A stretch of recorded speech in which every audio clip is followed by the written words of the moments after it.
ரேனாடு போங்கே என்ற ஒரு தேவனுடைய பக்தன் ஆப்பிரிக்காவிலே பிரசங்கம் பண்ணின ஒரு விசிடியை பார்க்க நேர்ந்தது.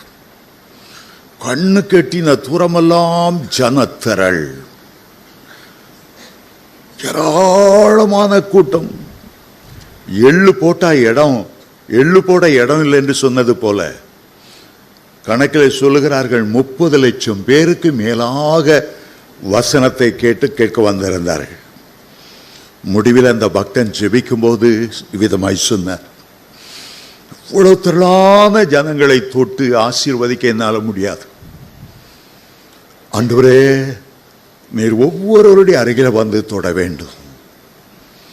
ஜனங்களை பார்த்து சொன்னார், எத்தனை லட்சம் பேர் இருந்தாலும் தனிப்பட்ட முறையில் ஆண்டவர் தொட வல்லமை உள்ளவர்.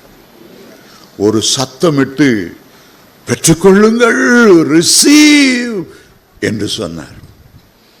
அப்பொழுது பார்த்தால் அவ்வளவு நேரம் எழும்பி நின்று கொண்டிருந்தவர்கள் ஆண்டவர் அவ்வளவு பேரை ஒரே நேரத்தில் தொட்டபடியினாலே நெல் பயிரிலே காற்று வீசும்போது அந்த நெல் பயிர் அப்படியே சரிவதை போல அந்த 30 லட்சம் பேரும் தேவனுடைய தொடுதலினாலே சரிந்து விழுந்தார்கள்.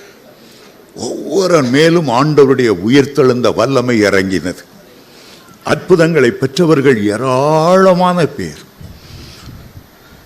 கடைசி காலத்தில் வந்திருக்கிறோம்.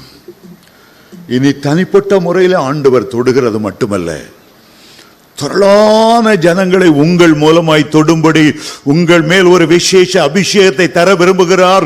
எலியாவின் தேவனுடைய அக்கினியை உங்கள் மேல் இறங்க பண்ணுகிறார். நீங்கள் ஆண்டவருக்காக எழும்ப வேண்டிய ஒரு நேரம் வந்திருக்கிறது. உங்களுடைய ஒளி வந்தது, உங்களுடைய மகிமை வந்தது, தேவனுடைய வல்லமை உங்கள் மேல் வந்தது.